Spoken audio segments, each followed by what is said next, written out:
Assalamualaikum warahmatullahi wabarakatuh. Alhamdulillah wassalatu wassalamu ala Rasulillah wa ba'du.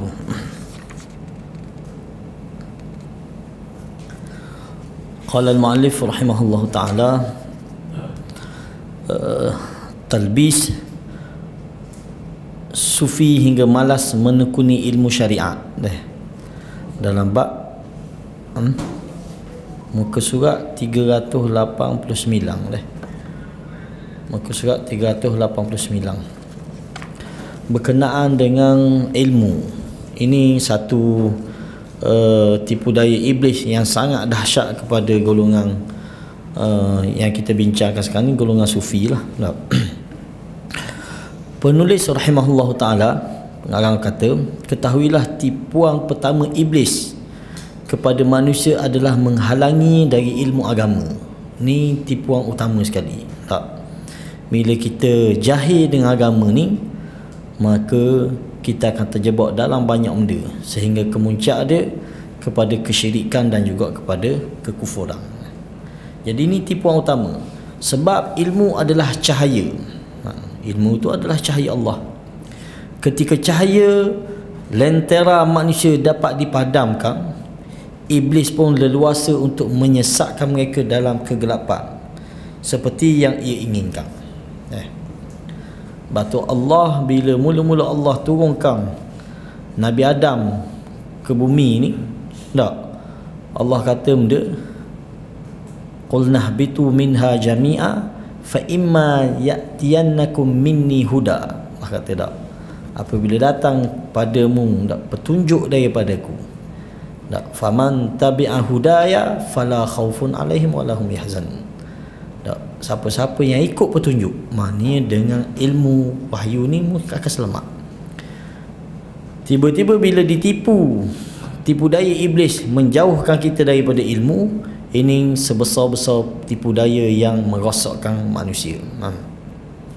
Iblis merasuki kaum sufi dari celah ini dengan melalui beberapa pintu, iaitu sebagai berikut. Banyak cabang dia. Kalau kita tengok, memang ini realiti yang berlaku.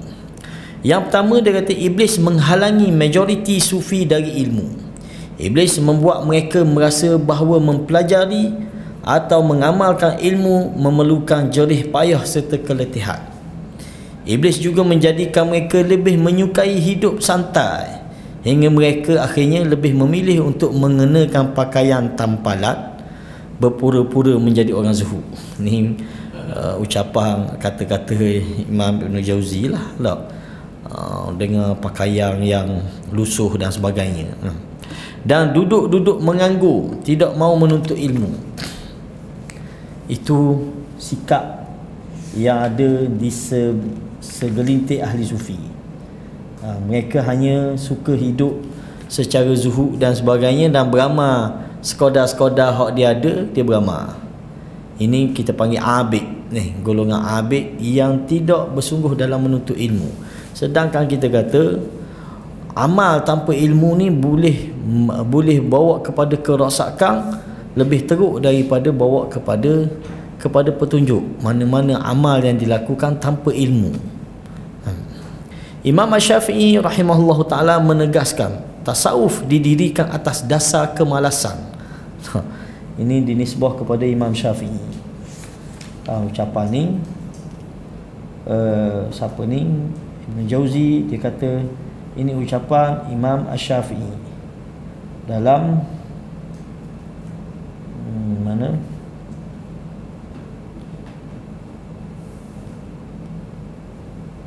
akhrajahu Abu Naim fi Hilyah, fil Hilyah, kata-kata Imam Syafi'i ini.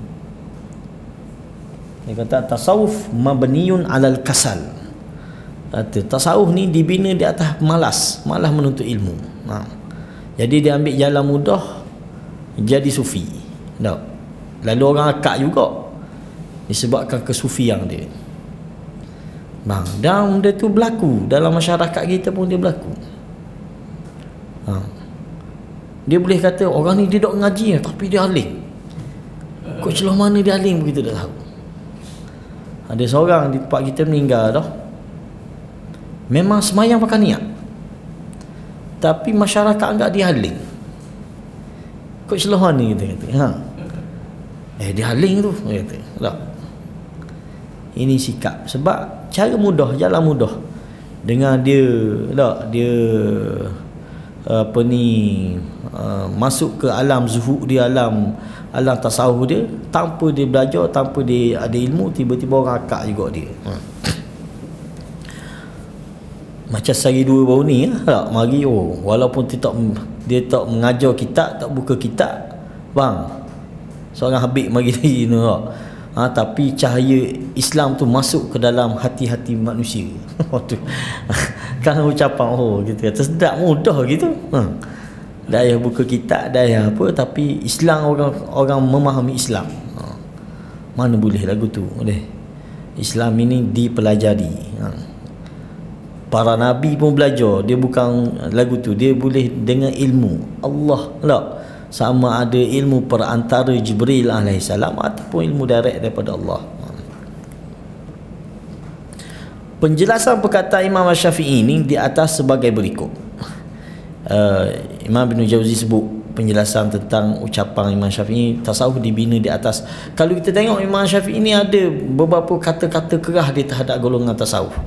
Sebab masa tu dah timbul golongan ni, golongan yang bermalas-malas dengan ilmu tapi menunjukkan dia seorang yang zuhud dan sebagainya. Lalu Imam Syafi'i tentang dia ni, berkaitan dengan malas berilmu, berkaitan dengan bermain dengan alat muzik dan sebagainya. Ini ucapan-ucapan Imam Syafi'i tegas dalam bab ni.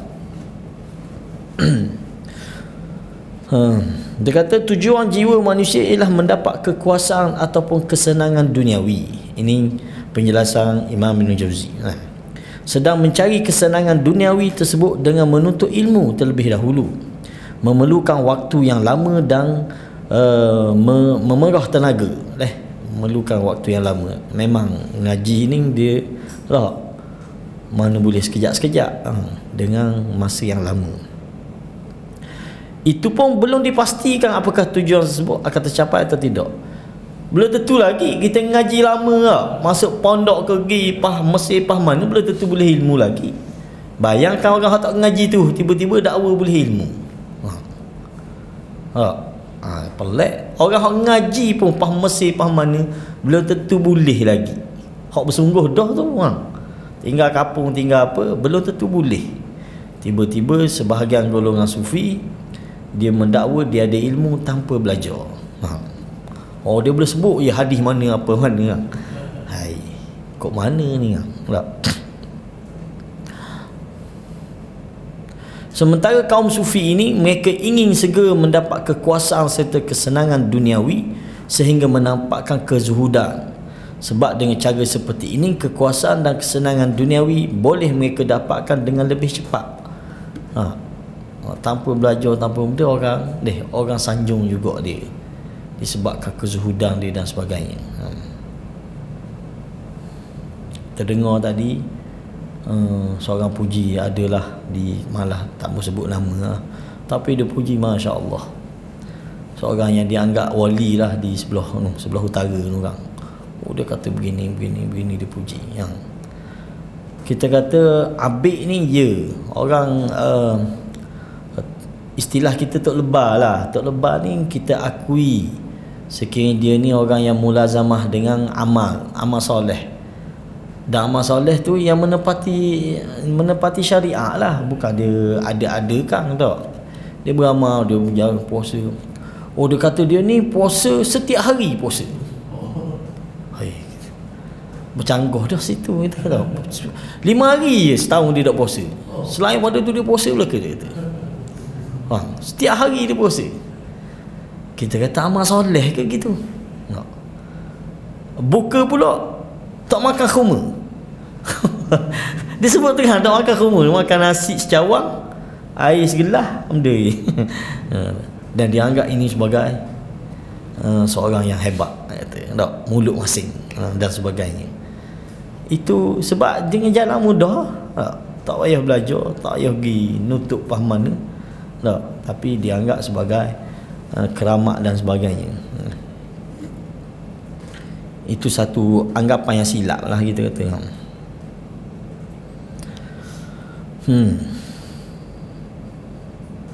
Mereka dapat dengan lebih cepat sesudah simpati masyarakat tertuju pada mereka.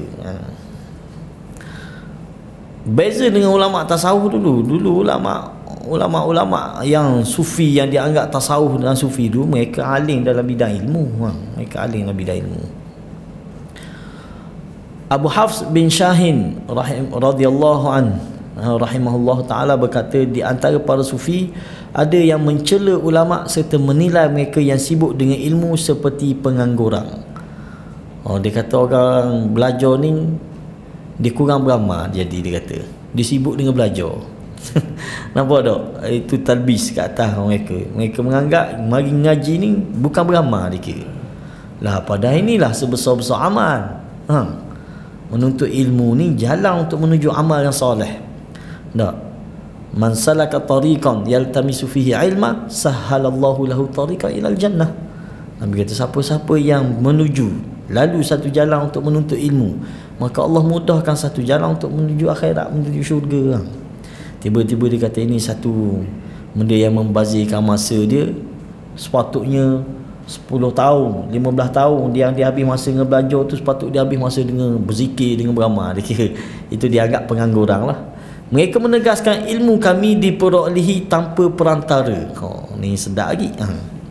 Mereka terganggu dengan lamanya waktu mencari ilmu, maka mereka pilih memendekkan pakaian, merobekkan jubah, menampal baju, membawa bekah air dan menampakkan kezuhudan. Jadi ilmu mereka ni tanpa perantara.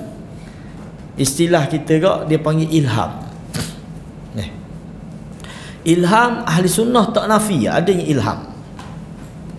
Faham? Tetapi ilmu ni dia berpandukan kepada wahyu. Ilham pun dia mesti disandarkan dengan ilmu wahyu. Tak? Sebab semua benda yang mari kepada kita ni dia bukan semua ilham daripada ilahi. Ulama bahagi kepada 3. Sama ada ilham daripada Allah, benda yang benar, ataupun kalam nafsi dia panggil, bisikan jiwa, ataupun daripada bisikan syaitan. Nah, ulama bicara lagi pasal hadis-hadis tentang ilham ni. Setiap kita ni ada malaikat dan ada syaitan yang sentiasa membisikkan. Malaikat akan membisikkan kepada kebaikan dan syaitan akan membisikkan kepada kemungkaran dan sebagainya. Jadi nak tahu mana ilham ni betul ke tak, dia mesti pandu dengan ilmu. Tak boleh seseorang tu dia hanya berpada dengan ilham. Tak betul, tak. Hujah biasa pok dia guna amda Nabi Khidir. Hak tu hujah paling kuat yang dia orang guna, tengok Nabi Khidir. Sedangkan Nabi Khidir ni betul ulama khilaf sama ada dia Nabi ataupun orang soleh. Kalau dia Nabi selesai dah. Bila Nabi dia dapat wahyu. Tak? Kalau dia bukan Nabi, betul kita kata ilham. Tapi ilham ni berpandukan kepada wahyu juga. Allah beri kepada dia. Cuma pandangan yang kuat mengatakan bahawa dia ni Nabi. Bila Nabi, memang hak dia buat tu, 3 perkara yang dia buat benda pelik tu, semuanya adalah wahyu daripada Allah.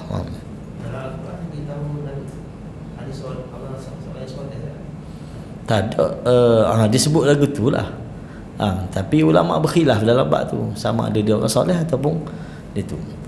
Tapi bila Allah sebut dalam Quran cerita dia ni, memang dia tu ilham daripada Allah. Kalau dia bukan Nabi, sama macam mak Nabi Musa, tak? Sama macam siapa ni, mak Nabi Isa, tu ilham, tapi ilham yang memang dari, sebab kita kata ilham ni bukan semua daripada Allah, dia ada juga bisikan syaitan.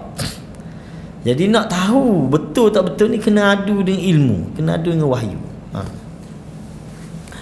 Itu satu. Yang kedua, dia kata jalan yang pintu kedua Iblis buat tipu daya kepada golongan sufi ni. Iblis membuat sekelompok sufi merasa cukup dengan ilmu yang sedikit, sehingga mereka pun kehilangan banyak keutamaan kerana banyaknya ilmu. Mereka sudah merasa puas dengan menguasai beberapa penggalan hadis. Dalam bahasa Arab dia panggil atraful hadis. Hadis-hadis pendek je. Ngapa-ngapa tu baik kan? Tak. Jadi berpada dengan waktu. Nah. Sedangkan ilmu ni, tak, ilmu wahyu ni, ilmu agama ni luas. Memang kita dituntut. Talabul ilmi faridatun ala kulli muslim. Tiba-tiba kita nak tambah-tambah orang nak duduk dalam penyucian jiwa. Lagi-lagilah dia dituntut untuk dapat ilmu. Bang, sebab kalau tanpa ilmu yang benar, ilmu yang sahih, penyucian jiwa tu tak jadi penyucian jiwa, tetapi malah dia menjadi pengotoran jiwa dia. Dia akan menjauhkan dia daripada kebenaran. Tak?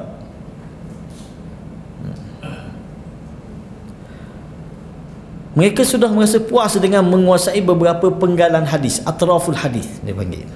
Itu kerana iblis berhasil membuat mereka mengira bahawa memiliki sanak yang tinggi dan duduk mempelajari hadis hanya bertujuan mencari kekuasaan serta kepemimpinan duniawi semata, yang tentunya akan menyenangkan jiwa manusia secara umum. Mana bagi dia duk sibuk dengan ilmu ni dunia juga bagi dia. Tak. Padahal kita kata tak, dunia ni semuanya dilaknat. Dalam hadis ada sebut dunia ni semua dilaknat kecuali zikrullah, ilmu, tak, antaranya zikrullah dan ilmu yang tidak dilaknat. Hak lain semua benda kita buat ni tak ada benda. Tiba-tiba dia kata ngaji ilmu ni juga, cari sanak, belajar hadis ni termasuk benda kesenangan duniawi bagi dia. Lalu dia tinggal. Dia lebih tumpu kepada beramal, zikir. Gi mana-mana sufi gitu belaka. Tak, majlis-majlis dia orang lebih tumpu kepada zikir. Dan zikir pula, kalau zikir yang sahih, zikir yang warid, baik tak ada masalah. Tapi ghaliknya zikir lain. Kita ambil majlis selawat. Hai, setakat ni lah kita pergi majlis-majlis yang dianggap majlis selawat ni, tak bunyi selawat Ibrahimiyah, tak bunyi. Bunyi benda lain, qasidah. Hak banyak qasidah, benda-benda lain. Tak? Sama dengan zikir dan benda-benda yang dibuat. Kadang mari zikir yang pelik-pelik dalam majlis-majlis dia. Nah.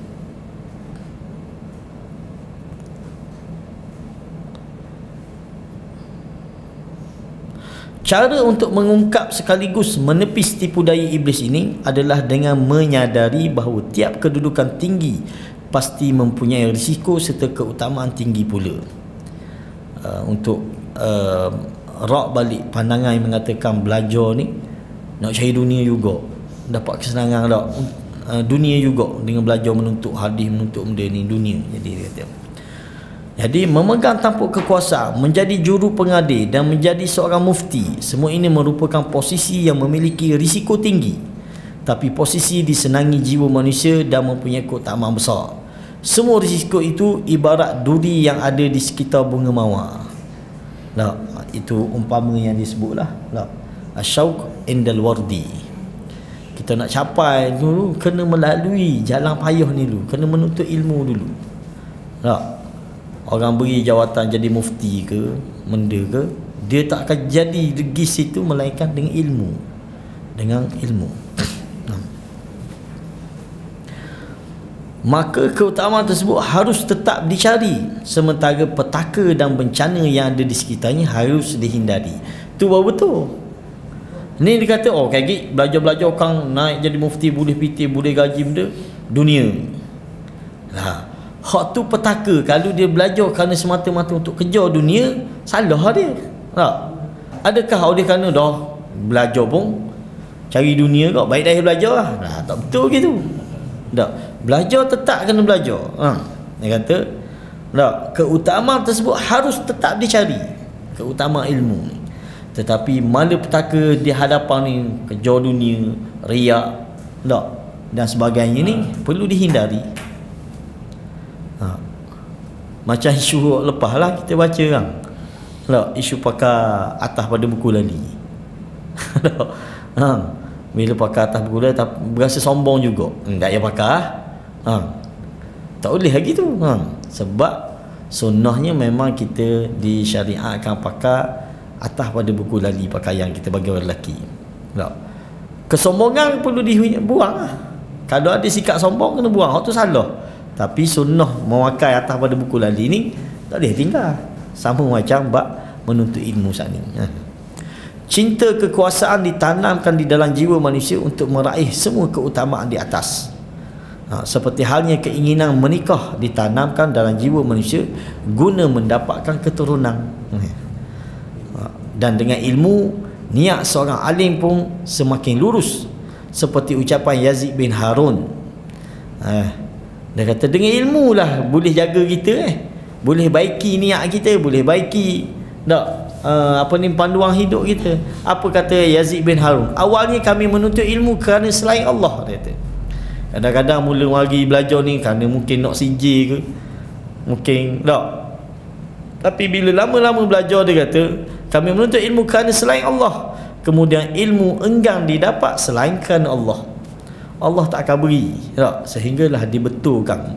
Maknanya benda mungkin kita di peringkat awal pengajian kita ni banyak lagi masalah dari sudut amalnya, dari sudut niatnya dan sebagainya.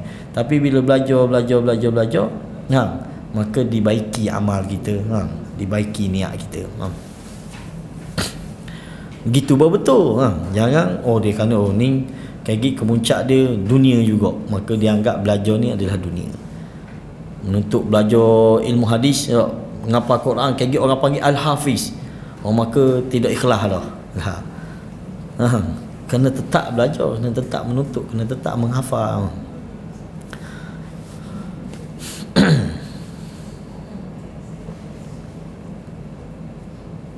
Maksudnya ilmu akan menuntun kita pada keikhlasan. Sedangkan orang yang memaksa dirinya untuk menghapus tabiatnya, nescaya dia tidak akan berhasil melakukan tu. Orang dia nak baiki, dia nak cuci jiwa, tapi bukan dengan ilmu. Dia paksa diri dia dia memaksa untuk menghapuskan tabiat-tabiat buruk dia. Kan golongan sufi kadang dia tinggal makan benda berdarah lah apa untuk dia panggil untuk didik jiwa. Tanpa ilmu dia buat. Tak. Dia nak dekatkan diri pada Allah, tapi bukan dengan ilmu yang Allah beri, syariat yang Allah beri. Lalu dia akan merosakkan diri dia. Contohnya kita, dia nak beramal, dia nak puasa, sedangkan Nabi tunjuk cara puasa. Lalu dia puasa menyeksa diri dia sendiri. Dan benda ni ditegah oleh Nabi. Tak? Ada sahabat yang puasa setiap hari dia puasa. Sehingga Nabi temu dia, tahun depan Nabi temu kurus kering. Nabi kata, buat apa mu? Aku puasa, Nabi. Dia sebutkan Nabi. Nabi kata, bukan cara ni puasa. Tak? Puasa ada hak dia. Paling banyak pun boleh puasa selang sehari. Tak ada istilah puasa straight. Hak tu dia kata okey kat mana 5 hari dia tak puasa. Mana hari raya tu raya puasa dengan 4 hari raya haji Mana 5 hari tu je dia tak puasa. Selain pada tu setiap tahun dia puasa. Bertahun lah dia kata dia beramal lagu tu. Sebab tu mulut dia masing. Kita kata tak betul dia beramal gitu. Kita pernah temu seorang member di Thailand. Dia ni puasa setiap hari sepanjang tahun, termasuk hari raya pun dia puasa juga. Ni jangan kita kata. Hari raya pun dia puasa juga. Tak betul kita kata. Tak. Sebab tu kita pernah bincang isu ada orang dia beramal, dan memang ada orang tua kita beramal straight puasa ni. Rejab, Sya'ban, Ramadan dia puasa straight. Kita kata tak menepati sunnah. Tidak menepati sunnah kita kata. Tak. Sunnahnya puasa paling tinggi pun selang sehari kita kata. Tak. Selang sehari.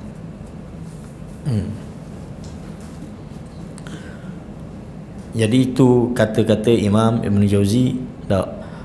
Ilmu akan menuntun kita pada keikhlasan. Dia akan tunjuk pandu kita untuk beramal yang betul. Sedangkan orang yang memaksa dirinya untuk menghapus tabiatnya, nescaya dia tidak akan berhasil. Tak, dia tak akan berhasil. Kita tengok golongan Kristian. Tak, dia beramal, dia nak didik jiwa dia ni sampai dia tinggal nikah tu. Benda jadi rosak diri dia. Tak. Jadi benda yang karuk jadi LGBT tu set pada diri benda tak? Dan benda tu terbukti. Sebab dia tinggal, dia canggah syariat, dia canggah wahyu. Sedangkan wahyu ada petunjuk dia. Gini cara nak beramal, gini cara nak didik jiwa, gini cara nak bersih jiwa. Dan bersih jiwa ni sebesar-besar amal yang Allah datangkan Nabi mari untuk buat benda ni, untuk tazkiyah, liyuzakkihim, supaya menyuci jiwa mereka, cuci daripada benda cuci dari segala penyakit. Imam Ghazali, kita kata dia ni betul dia geng tasawuf, tapi dia bawa tasawuf juga dengan ilmu juga. Ada panduan dia. Setengah-setengah orang dia dakwa saja dia ni tasawuf ikut Imam Ghazali, tapi kadang dia canggah benda Imam Ghazali sebut. Adalah kita kata ada benda poin-poin yang kita tak apa setuju dengan pandangan-pandangan yang dibawa oleh Imam Ibn Jauzi, tapi kebanyakan benda yang dia bawa ada panduan dia, ada sandaran dia. Pertama dalam bab kotoran-kotoran jiwa dia sebut, dia senarai dalam Ihya ada lebih kurang dalam berapa 14 ataupun 15 penyakit yang mesti dihapuskan. Dan cara baiki ni dia wari semua benda berdasarkan wahyu. Cara baiki tak ada cara lain, cara yang Tuhan tunjuk dengan cara semayang, puasa, zikir.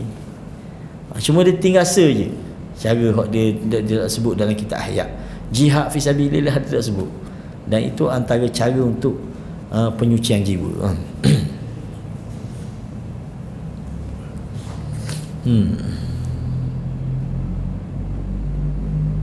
Ketiga, iblis menjadikan sekelompok sufi mengira bahawa inti ilmu adalah amal. Dia kata hak penting beramal. Ilmu tu tak penting mana. Namun mereka tidak sadar bahawa sibuk mempelajari ilmu serta mengamalkan ilmu termasuk amalan yang paling sempurna. Kita menuntut ilmu ni tu jalan untuk beramal dah. Tapi bagi dia tak boleh buang masa dengan belajar ni. Terus beramal, masuk terus berzikir.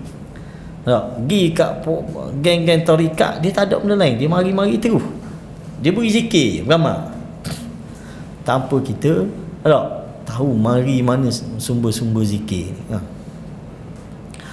Kadang-kadang kalau kita beramal hak sunnah pun disuruh tinggal sunnah, beramal zikir dia dulu. Kita pernah pergi, mati dah hamba Allah tu yang dia anggap pengikut dia anggap dia ni wali. Bukan setakat anggap, dia mengaku benar dia wali. Dia mengaku dia wali. Kita bincang dengan murid dia kata, memang dia kata siapa satu tahap tok wali ni dia mesti mengaku dia wali, sebagaimana nabi kena mengaku dia nabi. Kita kata tak aja dengar poin yang pagi tu semua tu. Tapi benda dia buat, dia beramal. Tapi amal-amal dia tu kadang dia tinggal amal yang menjadi keutamaan. Kita kata sunnah yang dalam dalam kitab, dalam fiqh pun sebut ni sebagai sunnah muakkad, ditinggal, dia beramal dia.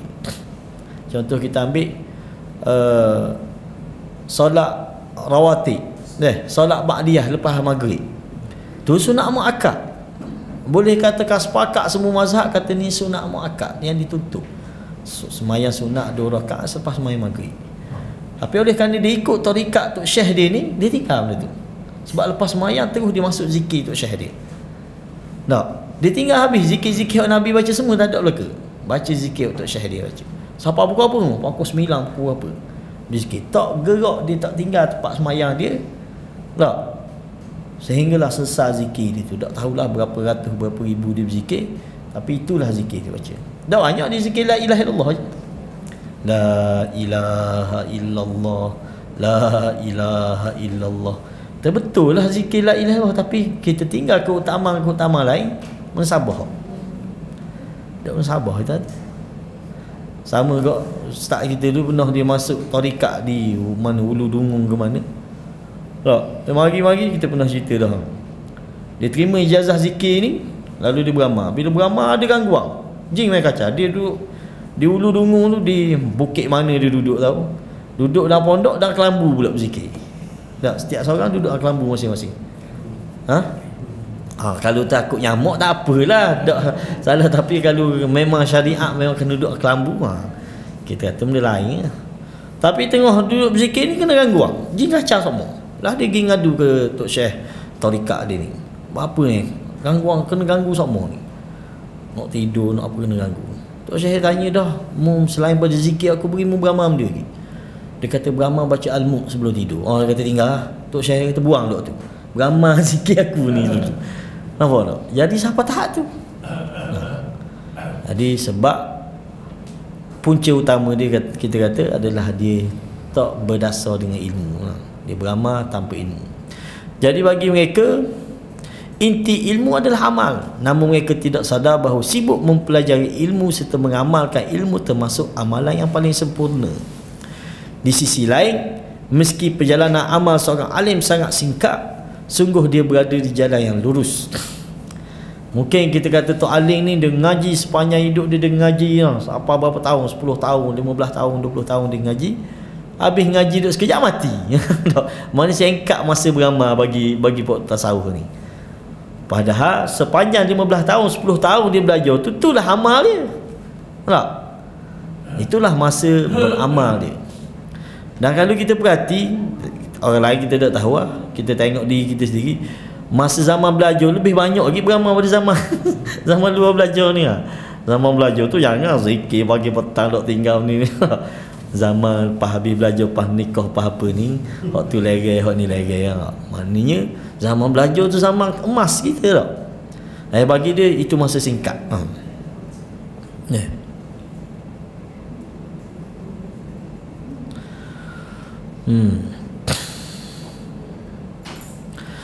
Sungguh dia berada di jalan yang lurus. Walaupun mungkin dia singkat, tapi dia ada atas jalan yang lurus. Sebab dia beramal berdasarkan ilmu dia. Berbeza dengan ahli ibadah yang minimal ataupun tanpa ilmu, dia ada di luar jalan yang lurus. Memang betul. Memang ghaliknya orang tanpa ilmu ni, dia akan bawa kepada amal yang salah. Kita ambil bab zikir ke, kita kaji zikir-zikir yang menjadi amalan golongan tasawuf, golongan tarikat ni, banyak benda yang tak ada sumber pun. Tak ada sumber. Tapi dia bersungguh beramal. Bersungguh habis tak. Bersungguh tu lebih pada kita ni. Lebih pada kita dia bersungguh beramal. Kadang 10,000 sehari, 15,000 sehari beramal. Keempat, iblis membuat sebahagian besar sufi menilai bahawa orang alim tidak mendapatkan ilmu-ilmu batin. Ni lagi jahat ni. Mana orang-orang ngaji ni dia tak boleh ilmu batin, kulit je tu, bukan isi, kita isi. Hak tu istilah ghalik biasa. Geng-geng tarikat, geng-geng mana kata hak dia mengaji ni, kita pernah kena katak, dia kata ni geng ahli kitab, dia kata ahli kitab ni dah Quran Tuhan supah belaka, dia kata. Kata dia kata kita ni ahli kitab macam Yahudi Kristian tu. Dia kata geng ngajar bawa kitab, hak ngaji pun bawa kitab. Dia kata ni ahli kitab, kata kita ni ahli makrifat. Tanpa kitab. Sedap lah kata. Dia kata orang alim tidak mendapatkan ilmu-ilmu batin. Bahkan ada di antara sufi yang berandai-andai mendapat bisikan ilham ni. Lalu dia mengklaim hatiku bercerita kepadaku dari Rabbku. Ni istilah geng-geng tasawuf sesak-sesak. Ni lah sama. Haddathani nafsi an Rabbi. Kang, kalau kita ngaji hadis, ngaji benda, kita ni kitab kita ni dia ringkas. Kalau kitab kita ni akhbarana Abdul Haq bin Abdul Khaliq qala anba'ana al-Mubarak bin Abdul Jabbar qala haddathana Abu Faraj At-Tanajiri qala haddathana Abu Hafs bin Shahin. Tu dia tak ada ni, dia tak ada haddathana ni, tak ada. Orang ni cerita syekh aku cerita pada aku, syekh aku cerita syekh siapa ke sahabat, siapa ke nabi. Dia tak ada. Dia haddathani an Rabbi. Tak. Hati aku bercerita dari Tuhanku. Direct. Sanak direct dia panggil. Sanak. Hak ni lah modal mana-mana sufi, pala-pala tarikat yang menyebabkan orang taksub gila dia. Sama ni tak? Ni bukan benda dongeng ni, benda berlaku. Dia kata dia dapat ilham.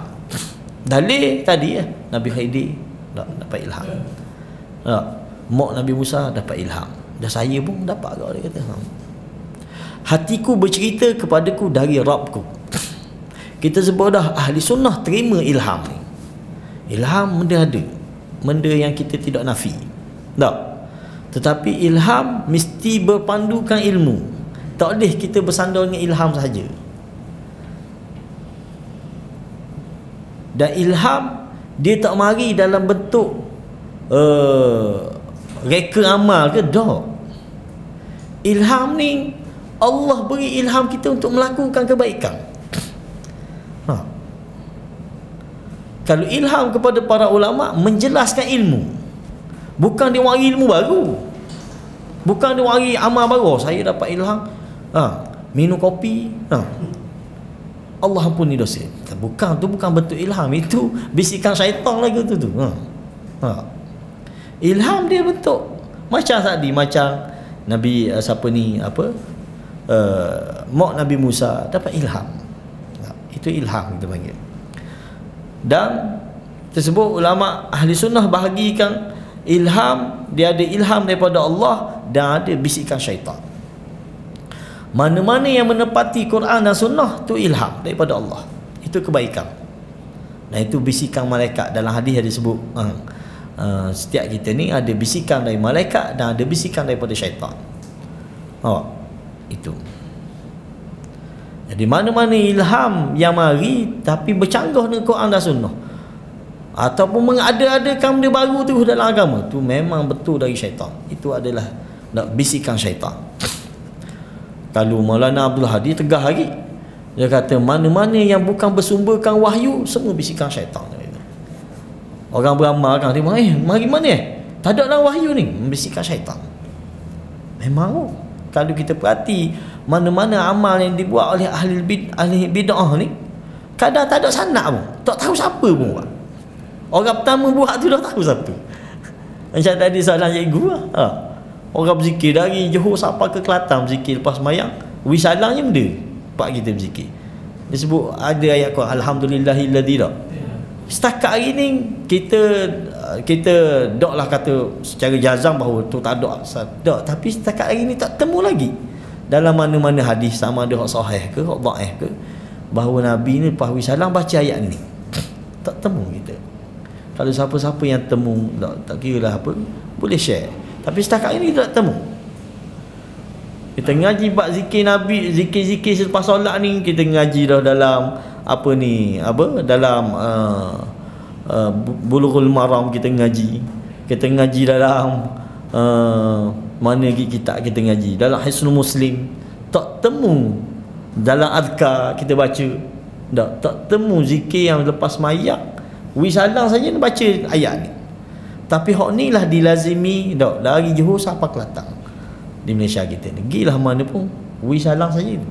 Sedangkan kadang hadis-hadis yang sahih, Nabi lepas wisalang istighfar, astagfirullah, astagfirullah, astagfirullah. Itu kita kata.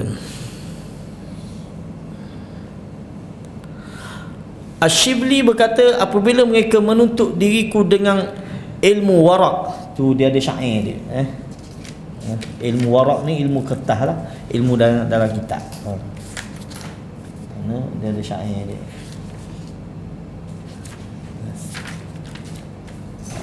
Idza talabuni bi ilmi al-waraq bazartu alaihim bi ilmi khiraq. Dia kata, apabila mereka menuntut diriku dengan ilmu warak, mana ilmu daripada kertas, daripada kitab, maka akan aku tentang mereka dengan ilmu khiraq, robekkan pakaian, mana zuhud. Tak, ini ilmu sebenar. Tak. Kadang-kadang kita terpedaya juga. Kita adu dengan amal kita, dengan warak kita. Warak dia lagi ni, dak cara dunia, dak cara berderang. Setengah-setengah kita tengok geng-geng sufi ni. Mereka menyebut ilmu syariat sebagai ilmu zahir. Kita ngaji dalam kitab, hadis, buka tafsir, buka benda ni ilmu zahir dia panggil. Dan bisikan-bisikan jiwa sebagai ilmu batin. Pandangan ini mereka sandarkan pada riwayat dari Ali bin Abi Talib. Ada dalam ni sebut, tapi hadis ni bukan apa ni, Albani letak dalam Kitabul Mawdu', dalam waqala anhu mawdu' hadis ni. Benda ucapannya, ilmul batin sirru min sirrillah azza wa jal wa hukmun min ahkamillah, ataupun hukmun min hukmillah ta'ala yakzifuhu Allah azza wa jal fi qulubi man yasha'u min awliyaihi. Hak ni dia pegang semua. Ilmu batin merupakan salah satu rahsia Allah serta salah satu hukumnya yang Allah hujamkan di hati siapa sahaja yang dia kehendaki di antara wali-walinya. Jenis selok kain ni lagu ni tak faham dia, selok kain tanya Nabi direct. Penulis berkata hari ini sama sekali bukan berasal atau bersumber dari Nabi SAW. Tak ada sumber. Dan pada sanadnya terdapat sejumlah perawi yang tidak dikenali. Kita tengok dalam nota kaki sini pun disebut Ibnu Jauzi dalam Al-Ilal Mutanahiyah, dan dia berkata tidak sahih dan semua perawinya tidak dikenal. Di dalam Tanzibus Syariah, Ibnu Araq menukil pernyataan Az-Zahabi dalam Talkhisu Wahiyat, hadis ini batil. Itu kata-kata Imam Ibn Az-Zahabi. Namun demikian Imam Sayuti mencantumkan hadis tersebut dalam kitab Al-Jami' As-Saghir, meskipun hanya sekadar menyebutkan kedhaifannya. Demikian pula yang dilakukan Al-Munawi dalam kitab Faidul Qadir.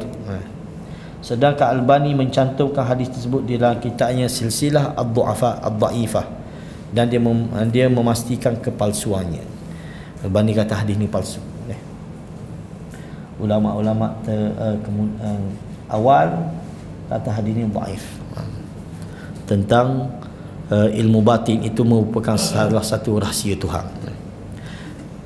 Okey, dari Abu Musa dia bertutur di wilayah Abu Yazid terdapat ni tak silap Abu Yazid Bistami. Ini salah seorang ulama tasawuf besar. Biasanya yang tarikat dia bawa cerita sama tentang Abu Yazid ni.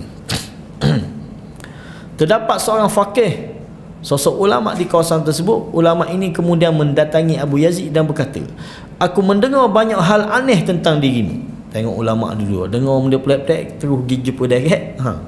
Tak. Tanya, mu ni banyak benda pelik-pelik enggak mu cerita.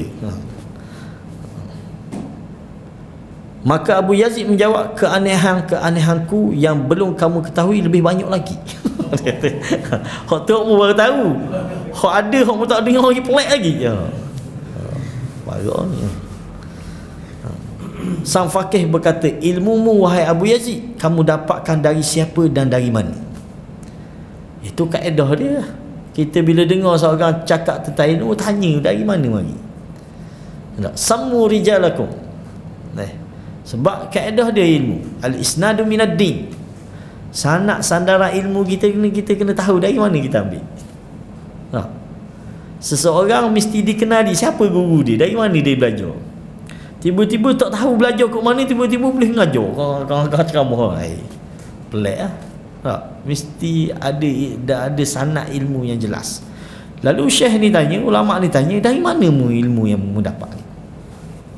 Abu Yazid menjawab, ilmuku berasal dari pemberian Allah dan sabda Nabi. Dia kata dia boleh direct dari Tuhan. Sebab Nabi sebut, man amila bima ya'lam warathahu Allah ilma ma lam ya'lam. Ini pun hadis ini pun dipertikai. Dia kata siapa saja yang mengamalkan ilmu yang dia ketahui, Allah memberinya ilmu yang belum dia ketahui. Maknanya beramal hak ilmu hak ada, Allah akan tambah dengan ilmu lain. Tak berapa kena kita tak. Bila kita ngaji banyak tu lah kita boleh ilmu. Ilmu tak ada istilah kita dak, ilmu khususnya ilmu wahyu ni. Sebab ilmu agama ni dia bersumber wahyu. Dia bukan mari main boleh dalam mimpi main dak.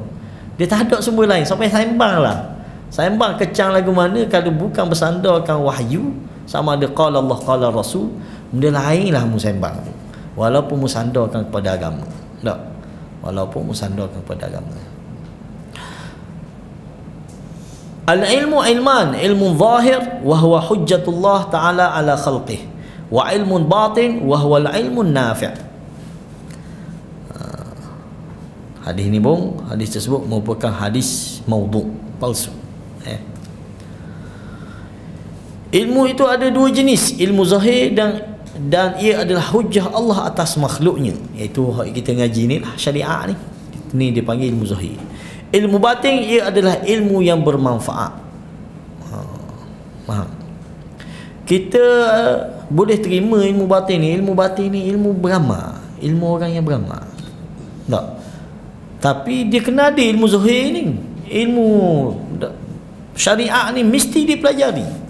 Tanpa ilmu syariat dia akan jadi karuk, dia akan jadi beramal benda lain.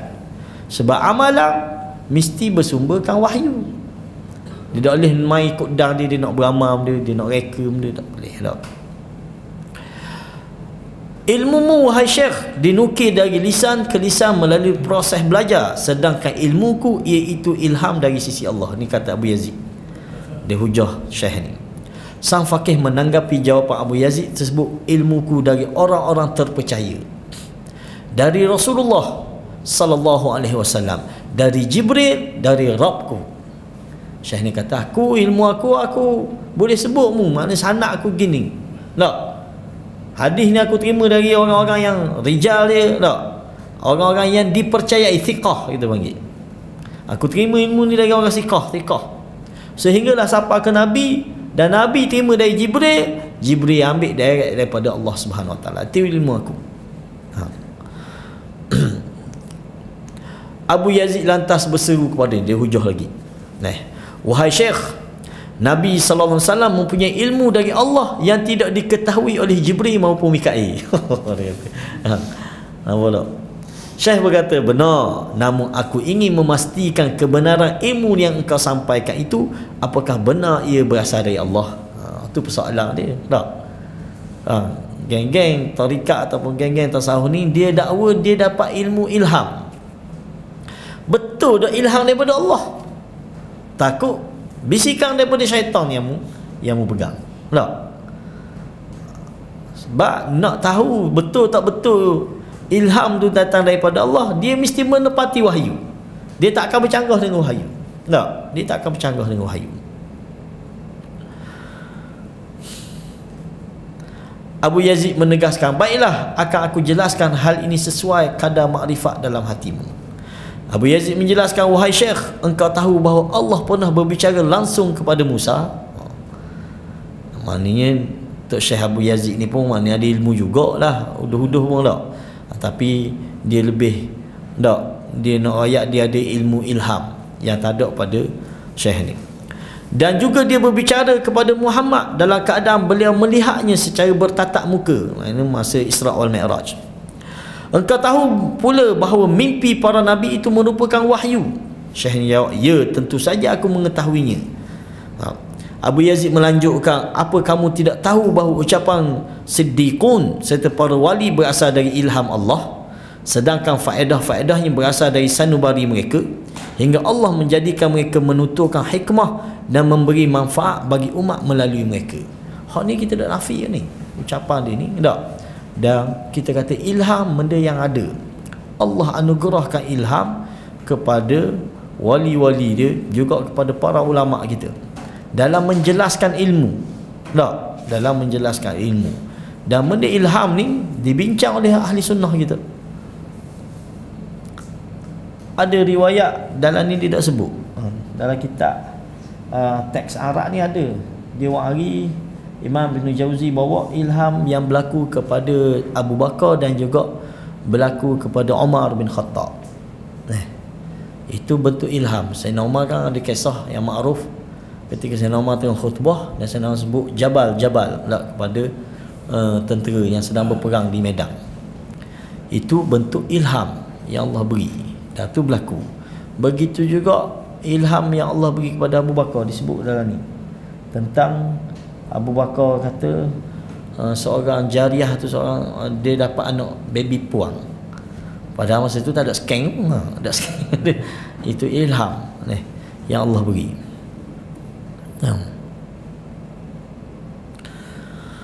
Okey. Abu Yazid melanjutkan, apa kamu tidak tahu bahawa ucapan siddiqun hingga Allah menjadikan mereka menuturkan hikmah dan memberi manfaat bagi umat melalui mereka. Bukti perkataanku tadi adalah Allah mengilhamkan kepada ibu Musa agar menaruhnya di dalam peti. Ini benda-benda yang syubhah yang biasa ditimbulkan. Kisah Nabi Musa, kisah Nabi Khidir kan. Lalu dia pun melakukan itu. Allah juga memberikan ilham kepada Nabi Khidir terkait apa yang dilakukannya atas perahu, anak kecil dan tembok rumah yang runtuh. Perhatikanlah perkataan Khidir kepada Musa berikut, wa ma fa'altuhu an amri. Kata aku buat ni bukan usahaku ni, ilham, perintah Allah. Apa yang aku perbuat bukan menurut kemahuanku sendiri. Dan kita dah jawab orang berdalilkan adanya ilmu laduni. Kita kata tak ada dah. Ilmu laduni ni Allah beri khususiah kepada Nabi Khidir. Sekiranya dia Nabi, settle dah. Itu adalah wahyu Allah kepada dia. Kalau dia bukan Nabi, dia orang soleh, dia wali, mana itu ilham yang Allah beri pada dia dan tak beri pada orang lain. Bukti ulama kita sebut sebab ilmu yang Allah beri, yang kita panggil, istilah dia panggil ilmu laduni ni, dia bercanggah dengan syariat. Dia bercanggah dengan syariat yang Allah beri kepada Nabi Musa AS. Sebab tu Nabi Musa tak berdiam diri, Nabi Musa tak duduk senyap, sedangkan dah perjanjian dah, jangan tanya. Tapi bila buat benda bercanggah syariat, seorang Nabi dia tak akan diam pada benda yang bercanggah dengan syariat, dia tegur. Jadi ulama kita sebut, sekiranya ada hari ni orang mendakwa dia dapat ilmu laduni lagi, maka dia boleh buat apa sahaja yang bercanggah dengan syariat. Sebagaimana Nabi Khidir tadi, dia boleh bunuh orang, dia boleh mengambil maruah orang dan sebagainya, dengan alasan dia ada ilmu laduni. Kita nak kata guna. Maka atas dasar tu ulama kata tak ada ni istilah ni. Ilmu yang ada yang kita boleh pelajari hari ni hanya ilmu wahyu, ilmu Quran, ilmu sunnah. Tak perlu carilah hak lain. Diriwayatkan bahawa salah seorang dari penganut sufi menghadiri majlis Abu Yazid. Masih kisah Abu Yazid lagi. Orang-orang saat itu ramai mengatakan si fulan bertemu si fulan, berguru kepadanya serta mencatat banyak ilmu darinya. Mana disebut tentang orang ngaji lah. Juga si fulan lainnya bertemu fulan si fulan selainnya. Lalu Abu Yazid berkata, mereka adalah orang-orang malang, masakin dia panggil. Oh, sedih dia ni. Habis masa dengan cari pergi nadah orang tu, pergi nadah orang ni, kata. Mereka mengambil ilmu orang yang sudah mati dari orang yang sudah mati. Sementara kami mengambil ilmu dari yang maha hidup, yang tidak pernah dan tidak akan mati. Mana ilmu dari Tuhan. Mana kita ni saja kita ngaji sebab kita ambil ilmu dari orang mati belaka. Siapa ke Nabi pun mati kok. Jadi mana miskin deh. Mana sia-sia sahaja. Sedangkan kami ni haddatsani nafsi an rabbi. Tak ada orang mati, tak ada direct dengan Tuhan. Aku berkata pemahaman Abu Yazid pada kisah yang pertama menunjukkan ilmunya yang sedikit. Dia kata Abu Yazid ni orang yang mana kurang ilmu. Kerana jika dia mempunyai ilmu, tentu dia tahu bahawa ilham itu tidak menafikan atau tidak bertentangan dengan ilmu. Kalau orang-orang yang mendakwa dia dapat ilham, ilham pasti dia selari dengan ilmu. Tak diselari, dia tak akan bercanggah, dia tak akan baluh dengan ilmu. Sebab ilham datang daripada Allah dan ilmu pun datang daripada Allah. Tiba-tiba ada orang mendakwa ilham bercanggah dengan ilmu wahyu, tak boleh. Tak betul. Ini satu hujah siapa ni, Imam Ibn Jauzi menentang hujah Abu Yazid tadi. Memang tidak dapat dimungkiri bahawasanya Allah Ta'ala mengilhamkan sesuatu terhadap seorang, sebagaimana disabdakan oleh Nabi, inna fil umam muhaddathin wa in yakun fi ummati fa Umar. Jelas Nabi sebutlah hadis ni. Sungguh di antara umat-umat dahulu ada orang-orang yang diberi ilham. Muhaddathin ni ada bisikan yang Allah beri direct kepada dia. Dan apabila dia ada di antara umatku, maka hak paling layaknya Umar lah. Dan memang Sayyidina Umar ni banyak benda-benda pandangan dia tu menempati wahyu. Tu ilham tu lah. Dia selari dengan wahyu. pandangan Sayyidina Umar. Kita ambil benda. Sebab tu dalam hadis yang lain Nabi kata benda, sekiranya ada Nabi lagi selepas aku, maka Umar lah paling layak jadi Nabi. Sebab pandangan-pandangan dia menepati wahyu. Antaranya benda ketika perang Badar tak? Tawanan-tawanan perang ni, bila Nabi mesyuarat nak buat mana, Sayyidina Umar punya pandang kerak kepala bunuh yang ni sebagai pengajaran.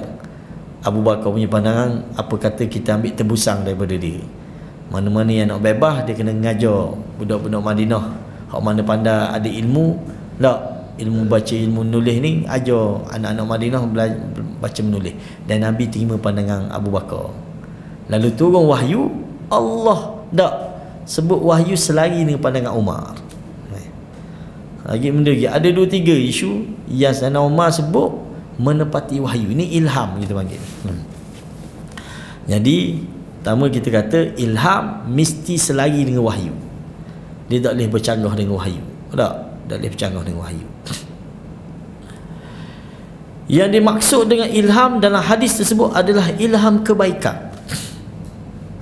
Tak. Ilham pertama kita kata dia tak ada dalam bentuk mari ibadah baru ke, tak, ataupun wari benda, zikir-zikir baru ke, berdasarkan ilham. Tak ada. Ilham dia hanya bisikan ataupun ilham daripada Allah untuk melakukan satu kebaikan yang selari dengan syariat.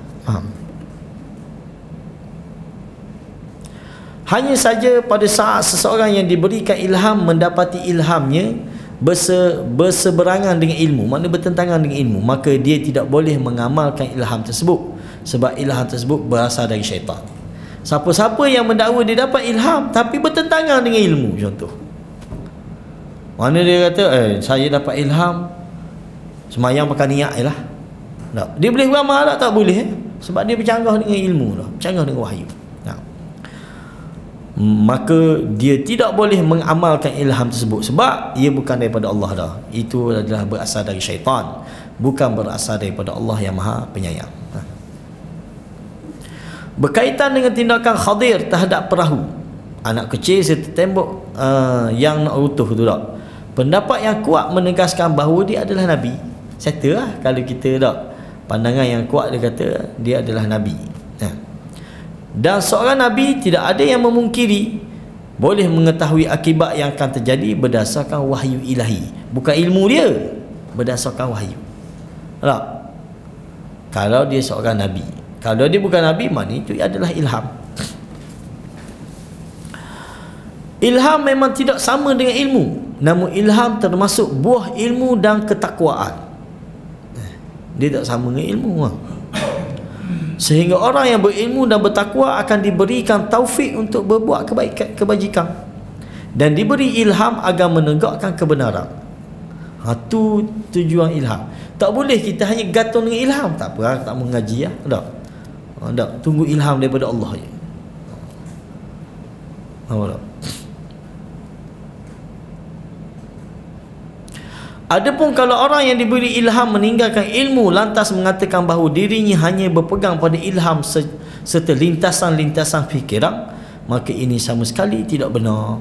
Kerana tanpa ilmu yang dinukil, tentu kita tidak dapat membezakan bisikan jiwa yang muncul, apakah bisikan ini termasuk ilham kebajikan atau ia justru merupakan was-was syaitan. Tak. Siapa boleh jamin dia bebas daripada, dia selamat daripada bisikan syaitan? Siapa boleh jamin? Kecuali Nabi. Nabi settle dah, dia memang dia maksum tak? Kita ni hak tak maksum, hak bukan Nabi ni, maka kita tak terselamat daripada bisikan syaitan. Dan syaitan memang sentiasa ganggu. Benda hak utama dia ganggu, dia bukan ngosek kita. Kita lebih takut jenis ngosek tau. Jenis ngosek kena rasuk, hak tu kita takut habis tak. Hak tu basic je tu, syaitan bodoh je tu. Hak mari ngosek kan tau. Hak parahnya dia kosek agama kita. Dia buat bisikan-bisikan was-was kepada agama kita. Dia ajar kita kepada amalan-amalan yang bercanggah dengan wahyu. Hak ni bahaya orang kita kan, bila kena gangguan cari tok bomo, cari benda tak.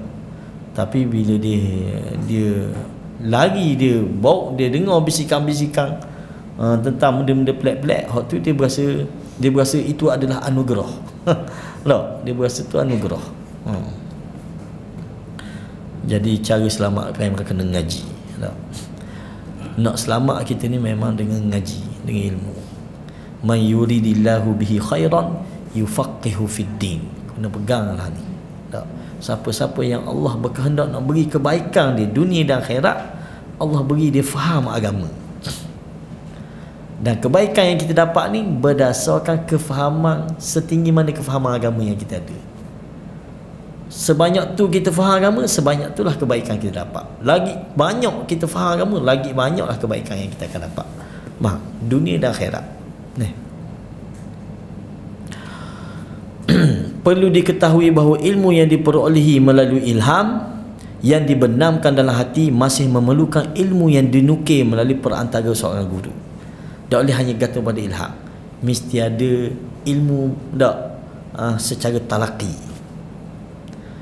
Ulama-ulama yang orang kata syadid bab ni memang dia tak terima ilmu melainkan dengan talaqi, kena temu dengan guru. Tak, mana tegas dalam bab ni lah. Mana dia tidak mengiktiraf mana-mana ilmu tanpa guru. Siapa pekak kata ngaji, kita ngaji kot laptop saja. Mana bagi hak yang tegah bab ni dalam bab disiplin ilmu, dia kira tidak thiqah lagi. Tak thiqah, dia mesti bertalaqi temu guru. Sebab memang tradisi dia gitu. Para sahabat dia bertemu direct dengan Nabi ngaji. Tak. Para tabi'in dia temu direct dengan sahabat. Begitulah sesugalu dia. Tiba-tiba siapa zaman kita nak singkat, kita nak mudah. Kita tidak menafikan, bukan kata lepas ni tak boleh ngaji kot laptop, kot YouTube. Tak, itu sebagai penambahan. Tapi dalam masa yang sama kita tak boleh tinggal bertemu dengan guru. Lah, guru yang alim lah kita kira, guru yang alim dalam bidang dia.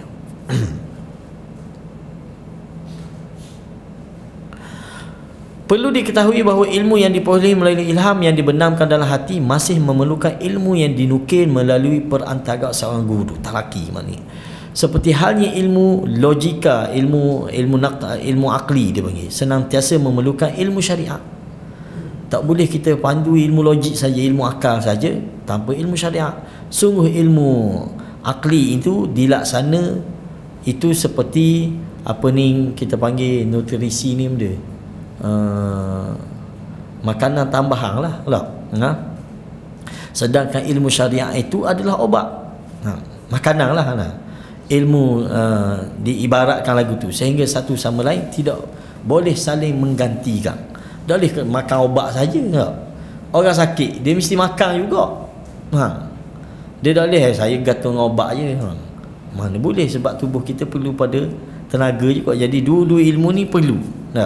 Ilmu secara akli pun perlu, ilmu syariat pun perlu. Mengenai pernyataan Abu Yazid, banyak lagi kita habis ni ya. Kita habis situ ya. Mengenai pernyataan Abu Yazid, mereka mengambil ilmu orang yang sudah mati dari orang yang sudah mati. Mana kita ngaji secara talaqi ni, ngaji ambil sanad ilmu ni, dia kata ilmu dari orang mati dengan orang mati, siapa orang mati. Sementara kami mengambil ilmu dari yang maha hidup, yang tidak pernah dan tidak akan mati. Ungkapan yang paling layak untuk dinisbahkan kepadanya ialah dia tidak memahami kandungan kata-kata tersebut. Dia hujah balik. Tak? Jika tidak begitu, sungguh pernyataan ini berisi tundingan terhadap syariatnya. Maknanya dia mendakwa orang ambil ilmu dari orang mati. Mana dia tahmah pada syariat, sebab syariat kita memang dari orang mati belaka. Tak? Syariat yang kita buat, bab semayang kita, bab puasa, dari siapa ni? Nisbah hak paling dekat kita tak, kita bermazhab Syafi'i dah. Mana Imam Syafi'i mati dah. Mana tahmahan kepada syariat. Ucapan dia ni tak bahaya, dia nampak mudah, nampak ringan je tak. Nampak nak jack dia. Tak nak mengatakan bahawa dia ilmu direct, ilmu lebih bisa lagi. Sedangkan ilmu orang ambil dari sanak-sanak orang yang dah mati ni ilmu yang biasa, maknanya dia telah mentahmah pada syariat. Tundingan terhadap syariat ni. Abu Hafs bin Syahin radhiyallahu rahimahullah taala berkata, sebahagian sufi ada yang menilai sibuk dengan ilmu sebagai pengangguran, kata. Mana tak beramal lah. Mereka berkata, ilmu kami diperolehi tanpa perantara, padahal para sufi generasi pendahulu tidak lain termasuk tokoh-tokoh di bidang Al-Quran, fiqh, hadis serta tafsir. Nah, namun generasi sufi masa kini lebih suka menganggur. Nah, ni mana zaman tu, zaman hari ni kau parah lagi yang.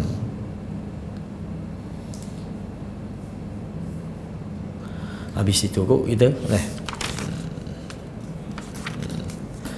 kita berhenti situ. Abu Hamid At-Tusi sampai situ dah.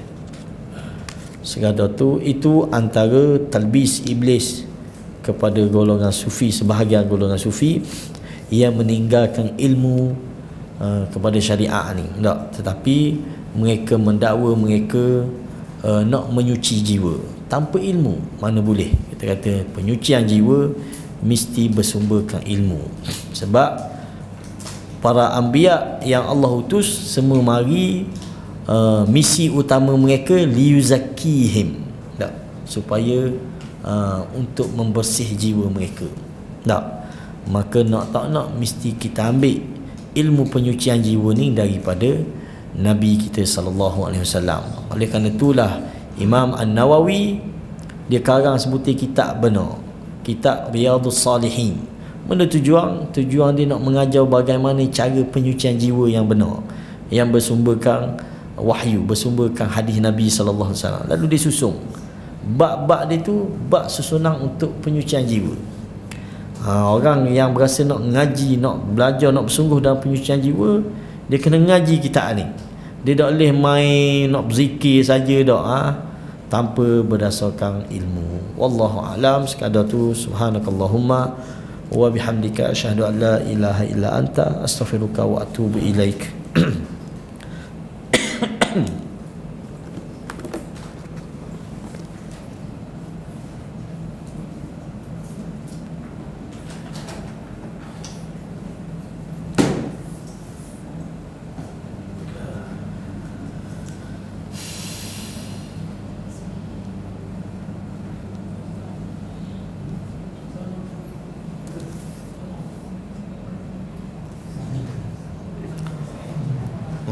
Makan dulu kita.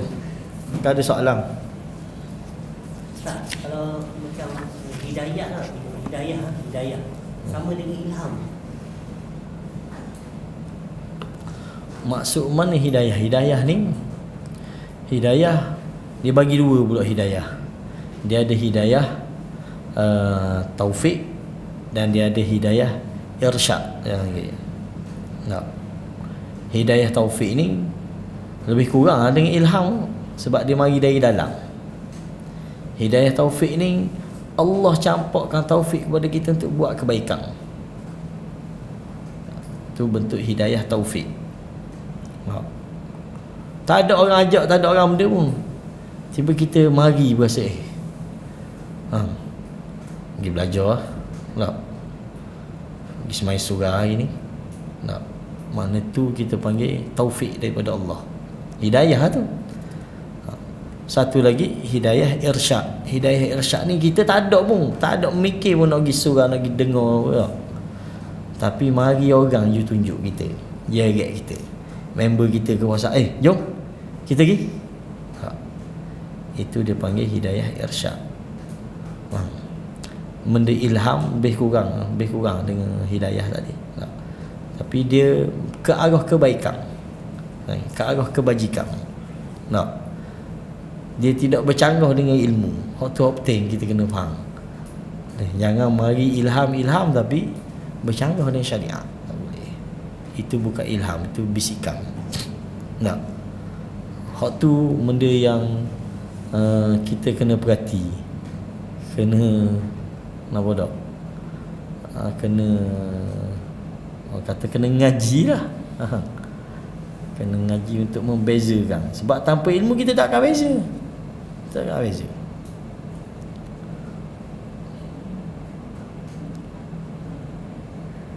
Tanpa ilmu yang sahih ni, orang dia boleh ambil, dia boleh dengar dan dia boleh percaya belaka.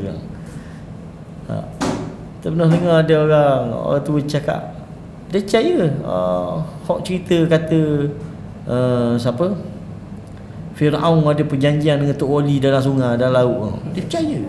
Dia anggap tu satu cerita yang betul. Buat apa gitu? Buat apa jadi gitu? Sebab tanpa ilmu lah. Kalau dia ada ilmu sikit, betapa Allah cerita no. Tapi dia boleh, dia anggap itu satu ilmu bagi dia. Dia jadikan itu satu hujah. Dahsyat betul. Wallahu a'lam. Dan kita kena minta sungguh-sungguh. Taufik itu memang kena minta. Hidayah taufik ni kena minta sungguh-sungguh. Sebab tanpa taufik tak ada sebarang kebaikan kita boleh buat. Kita buat contoh sama ambil semayang je. Tanpa taufik baca bismillah pun kita tak baca bismillah, tak ambil semayang. Padahal benda simple je, minum air ke benda. Kita tak akan baca bismillah, kita akan togok gitu, kita akan makan tanpa bismillah. Tanpa taufik kita tak baca pun zikir lepas ambil semayang. Padahal benda simple je, syahadah je, syahadu an la ilaha illallah. Tapi tanpa taufik tak baca. Bukan kita tak tahu, Pak. Jadi memang sangat-sangat perlu pada taufik. Wallahu a'lam.